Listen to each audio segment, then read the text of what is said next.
Nah, Bapak Ibu Saudara-saudari, hari ini kita akan melihat gereja yang berbuat baik. Semua berkata gereja yang berbuat baik. Dan saudara, kita sudah melihat minggu yang lalu apa yang harus kita lakukan di dalam gereja.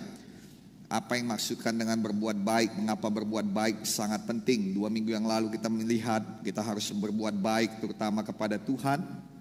Dan kemudian saudara kepada semua orang, terutama bagi orang-orang seiman, teman-teman kita seiman. Nah, Bapak Ibu Saudara-saudari yang kasih dalam nama Yesus, kemudian apakah berbuat baik? Berbuat baik adalah melakukan firman.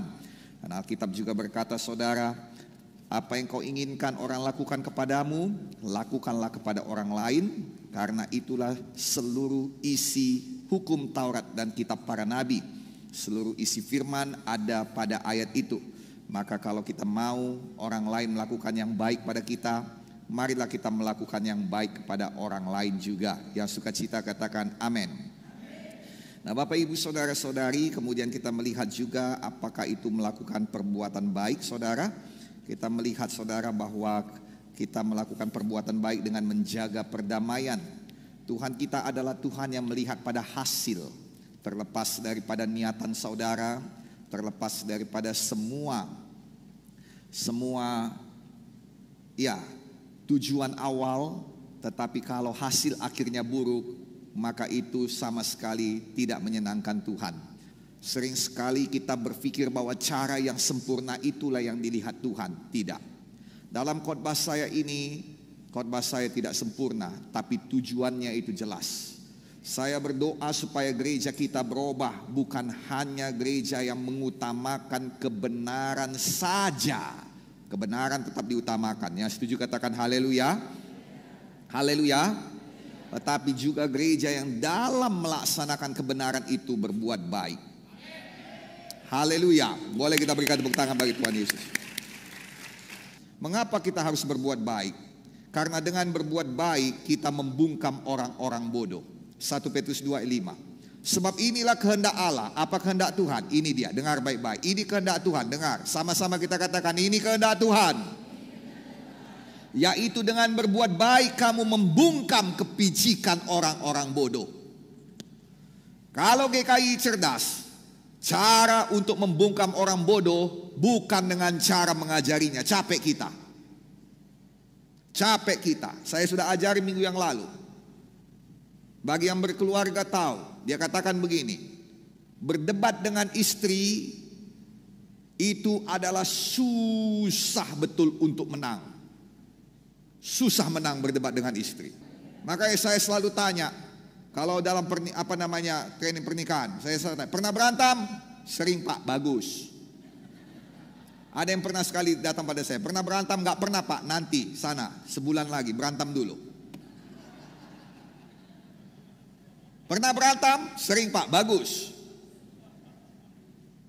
Siapa yang pertama kali ngajak damai? Ganti-gantian Pak.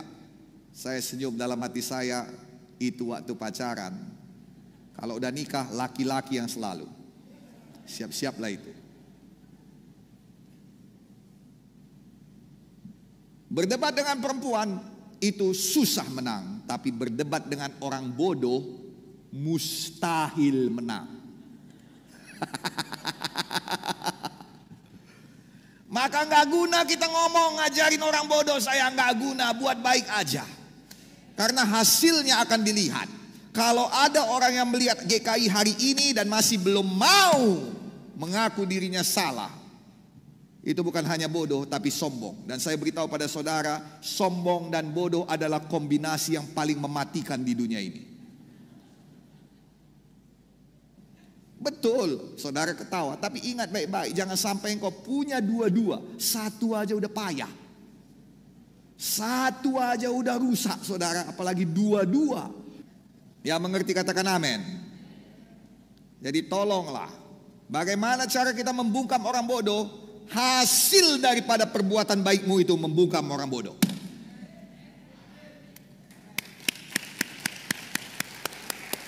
Haleluya. Itu sebabnya kita kerjakan institut kita dengan baik. Saya berharap saudara ini bagus semuanya. Dan dalam 2-3 tahun ke depan kita bisa dapat akreditasi. Maka dengan demikian kita bisa dapat S1. Dan dalam 2 tahun ke depan kita bisa lanjut lagi jadi S2. Selamat ulang tahun GKI. Haleluya. Haleluya. Bapak Ibu Saudara-saudari, GKI tidak diminta untuk berdebat, tetapi untuk berkarya. Mari kita berkarya dengan berbuat baik. Haleluya. Saudara, perbuatan baik kita adalah buah yang dapat membungkam musuh. Orang yang pusing karena kita. Jangan kita yang pusing karena orang bodoh. Haleluya. Bukan untuk berdebat, tapi untuk diberitakan di seluruh dunia. Lihat Paulus itu. Dia jarang berdebat, tapi dia pergi memberitakan ke seluruh dunia. Saya berdoa, GKI juga demikian. Maka dengan ini, kalau Anda pekerja, bekerjalah dengan baik. Kalau Anda pelajar, belajarlah dengan sangat baik. Lakukanlah pekerjaanmu di rumah dengan sangat baik. Lakukanlah pelayananmu dimanapun dengan sangat baik. Para gembala, gembalakan gerejamu dengan sangat baik. Bapak-bapak, jadilah kepala keluarga yang sangat baik. Ibu-ibu, jadilah penolong, tiang penopang keluarga yang sangat baik. Jadilah anak-anak yang sangat baik. Apapun yang diletakkan Tuhan di tangan saudara, mari kerjakan dengan sangat baik. Perbuatlah perbuatan baik. Yang suka cita katakan amin. Perbuatan baik kita menghindarkan kita daripada orang-orang yang berniat jahat kepada kita. 1 Petrus 3:13. Dan siapakah yang akan berbuat jahat terhadap kamu jika kamu rajin berbuat baik? Amin. Tuhan yang akan menjadi pelindung saudara. Kenapa? Karena orang yang berbuat baik selalu berjumpa dengan Tuhan. 3 Yohanes 1 ayat 11. 3 Yohanes ayat 11. Saudaraku yang kekasih, janganlah meniru yang jahat, melainkan yang baik. Barang siapa berbuat baik, ia berasal dari Allah. Tetapi barang siapa berbuat jahat, ia tidak pernah melihat Allah. Barang siapa berbuat baik, ia berasal dari Allah. Dari situ asalnya, dari situ kemampuannya. Itu sebabnya saudara dikatakan kepada Cornelius, Tuhan sudah melihat sedekahmu. Sedekahmu itu bukan diambil dari sedekah di perjanjian lama, tapi diambil dari elemosune. Elemosune itu saudara artinya adalah perbuatan baik yang dilakukan dengan tindakan yang nyata. Tuhan mengingat saudara. Dan setiap kali Tuhan mengingat sesuatu hal yang baik jadi. Haleluya. Haleluya. Maka salah satu perbuatan baik kita hari ini ialah apa? Yaitu dengan memberi. Karena dikatakan saudara bahwa Cornelius ini suka memberi. Nah saudara dengar. Ketika saudara suka memberi, engkau gak perlu berjuang bagi hidup. Ketika saudara suka memberi, yang pertama Tuhan yang memperjuangkan hidup. Yang kedua, orang lain berjuang untuk hidupmu. Dorcas, seorang yang suka memberi. Betul? Betul? Dorcas ini saudara gak seperti sekarang. Mau beli kain pergi ke pasar ikan. Mau kain macam mana ada semuanya. Warna hijau, ada 20 warna hijau beda-beda semuanya. Beda-beda motif, semua ada di sana. Mau warna kuning, warna, semua ada di sana. Dulu gak bisa begitu, satu-satu mesti ditenun dulu. Jadi kain, dipotong dulu baik-baik, jadikan baju. Setelah jadi baju dikasih sama orangnya. Jadikan jaket untuk musim dingin, dikasih sama orangnya. Dan Dorcas menghabiskan hidupnya mungkin berpuluh-puluh tahun. Saya belum selidiki, tapi mungkin cukup lama juga. Dia habiskan hidupnya untuk berbuat demikian. Ketika dia meninggal dunia, orang-orang datang dan membawa pakaiannya. Betul kan? Orang-orang yang memperjuangkan kehidupanmu sayang. Sayang, saya dapat satu perkara. Ketika engkau berbuat baik, anak-anakmu juga menikmatinya. Di sini ada orang-orang yang punya keturunan, betul? Dalam nama Yesus kau tidak mandul. Dan biarlah anak-anak kita menikmati hasil perbuatan baik kita. Jadilah itu dalam nama Yesus. Yang suka cita katakan haleluya. Dan diantara semua yang paling menjamin ketika kita berbuat baik adalah Tuhan. Nah saudara, itu sebabnya saudara, salah satu perbuatan yang baik yang harus kita lakukan ialah memberi. Dan saya berdoa Gereja Kemenangan Indonesia dikenal dengan gereja yang memberi. Semua kita GKI dikenal sebagai gereja yang suka berkorban. Untuk KKR, untuk hamba-hamba Tuhan, berkorban untuk orang tua, berkorban untuk Tuhan. Nah, saya berdoa roh itu tetap ada dan terus semakin bertambah supaya saudara juga semakin diberkati. Yang suka cita katakan amin. Berkorban kepada Tuhan tidak pernah kecewa. Amin. Tuhan sendiri mengatakan dalam Keluaran pasal 23 dan diulangi lagi dalam Ulangan pasal 16. Janganlah orang menghadap hadiratku dengan tangan hampa. Tuhan tidak mau kita menghadap hadirat Tuhan dengan tangan hampa. Itu artinya kita sembunyikan sesuatu dari Tuhan. Karena Tuhan tidak pernah melepas engkau dengan tangan hampa. Saya ulangi sekali lagi, tidak ada orang yang dilepas Tuhan tanpa talenta. Yang paling kecil 1 talenta. Ada sesuatu di tanganmu. Sadar atau tidak, amang, inang, bapak, ibu, saudara-saudari, anak muda terutama, ada sesuatu diletakkan Tuhan di tanganmu di dalam nama Yesus. Haleluya. Jangan katakan aku sudah tua gak bisa apa-apa lagi Pak Pendeta. No, berhenti berkata demikian. Dan ada sesuatu yang ditaruhkan Tuhan di tangan saudara, itu sebabnya ketika datang ke hadirat Tuhan ada yang kau bawa. Amin. Amin. Nah saudara, kalau dahulu saudara agak susah karena harus bawa yang namanya semangka, hasil tanah, harus bawa kambing. Sekarang sudah ada uang. Puji Tuhan buat alat tukar. Amin. Tapi yang mau saya katakan, takut kita akan Tuhan. Tuhan tahu berapa yang dikasihnya padamu, jadi engkau gak bisa tipu-tipu Tuhan. Haleluya. Kita gak bisa menipu Tuhan dalam hal itu. Dan satu lagi, kita tidak bisa mengalahkan Tuhan dalam memberi. Gak bisa. Jadi apa yang kau takuti? Haleluya. Apa yang Anda takuti? Sayang, gak pernah kita bisa kalahkan Tuhan dalam memberi. Gak pernah. Gak pernah. Pastikan itu. Haleluya. Nah sekarang, jangan datang kepada Tuhan tanpa dengan tangan kosong. Tahukah saudara bahwa ada 2 perwira Italia yang datang kepada Tuhan.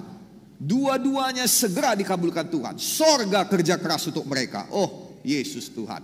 Dengarkan baik-baik. Yang pertama adalah perwira Italia yang membangun rumah ibadah orang Yahudi. Tahukah saudara bahwa orang Yahudi, Saduki, orang imam-imam besar ini saudara, semuanya benci Yesus. Tetapi sekali ini mereka semuanya datang merendahkan hati pada Yesus dan berkata, dia layak kau tolong. Tolonglah Tuhan.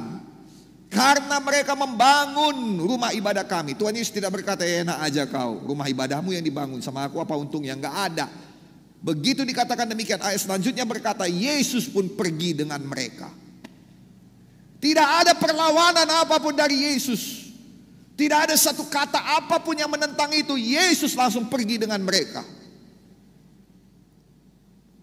Di ayat lain saudara, di dalam buku di dalam ayat paralelnya dikatakan begini, aku akan pergi. Jadi Tuhan sangat mendukung. Nah kemudian satu lagi adalah Cornelius. Cornelius banyak memberi, lalu sorga kerja keras untuk itu. Sorga datangkan penglihatan. Sorga ketuk hati Petrus yang bandel. Sorga berikan pengertian. Dan kalau sorga yang memberikan pengertian itu tidak pernah gagal. Saya berdoa ada pengertian di GKI yang diberikan sorga supaya kita tidak pernah gagal. Haleluya. Haleluya. Tetapi ada satu orang asing juga datang kepada Yesus, yaitu orang Sirofenesia. Dia gak ngasih apapun. Dia datang dengan hati yang tulus. Dia datang dengan kejujuran dan dia teriak-teriak, anakku Tuhan, anakku Tuhan. Tidak ada satu persembahan apapun yang dibawanya. Tidak ada persembahan pujian, tidak ada persembahan uang, yang hanya adalah ketulusan hati dan kebutuhan. Sayang, dengarkan baik-baik. Kebaikan hatimu, perbuatan baikmu, persembahanmu diingat oleh Tuhan. Lihat baik-baik. Kepada Hana dikatakan Tuhan ingat dia. Karena dia memberikan satu persembahan yang besar yang mana dia sendiri pun belum punya. Tapi Tuhan berikan padanya saudara 5 lagi tambahannya. Sehingga apa yang terjadi? Tadinya ada di bawah orang, sekarang dia di atas orang itu. Tadinya dihina, sekarang dimuliakan. Tadinya ngekor, sekarang mimpin. Yang mengerti katakan amin. Tadinya karyawan, sekarang bos. Sayang, lihat baik-baik. Ini yang saya katakan pada saudara. Susah Tuhan menolak doamu ketika persembahanmu ada di depan.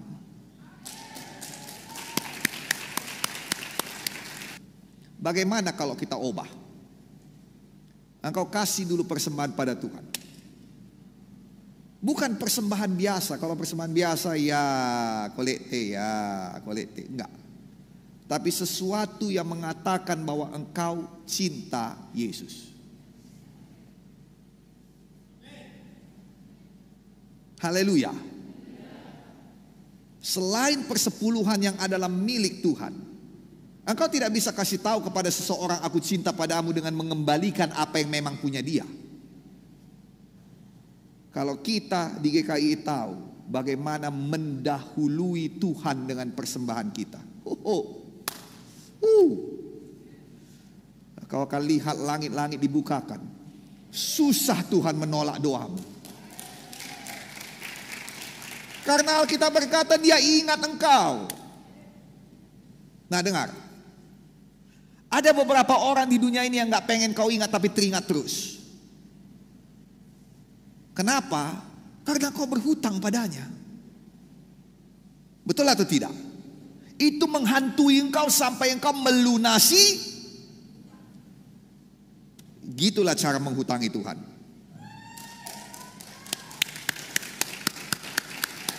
Ya. Karena Tuhan itu berhutang. Dan dia gak tenang kalau gak ada kesempatan memberi. Sekarang saya buka pada saudara. Bukan sekali, bukan setahun. Kalau dulu kita ada setahun persembahan yang menerobos. Tapi ini gaya hidup. Hitung baik-baik nakku. Saya tidak katakan kau foya-foyakan. Hitung baik-baik. Saya ulangi sekali lagi. Hitung baik-baik. Doakan. Amin. Amin. Amin. Kalau selama ini tidak ada pos untuk Tuhan, sekarang buat satu pos untuk Tuhan. Itu daripadamu untuk Tuhan. Bukan punya Tuhan dikembalikan pada Tuhan. Bukan yang biasa. Tetapi sesuatu yang mengatakan engkau luar biasa dan aku juga mau memberikan yang luar biasa padamu. Ini yang terakhir saya bawa kepada saudara. Dan ada lagi beberapa teologi di sini saudara. Dikatakan 3 kali setahun, saya cepatkan. Laki-laki di antaramu harus menghadap pada Tuhan Allahmu. Dan di situ saudara mereka harus memberi. Sampai hari ini orang Israel memberi pada 3 hari ini. Yang pertama hari raya roti tidak beragi. Itu adalah jatuh 7 hari setelah Paskah, atau pada kita saat ini ialah hari Paskah. Ya, yang kedua, hari raya 7 minggu. Dalam bahasa Ibrani-nya ialah Shavuot, saudara. Mereka memperingatinya pada hari ke-50 setelah Paskah, yaitu hari Pentakosta. Jadi kita harus memberi pada waktu Paskah, pada waktu Pentakosta, dan yang terakhir hari raya Pondok Daun. Sampai hari ini masih dilakukan, yaitu hari raya Sukot. Nah, saudara kasih dalam nama Yesus, yaitu pada bulan purnama antara bulan September dan Oktober. Nah, saudara kasih dalam nama Tuhan Yesus Kristus, nanti tahun depan kita akan buat sangat satu doa bahwa GKII dalam bidang keuangan, finansial, dan dalam berkat-berkat Tuhan itu akan melesat tinggi.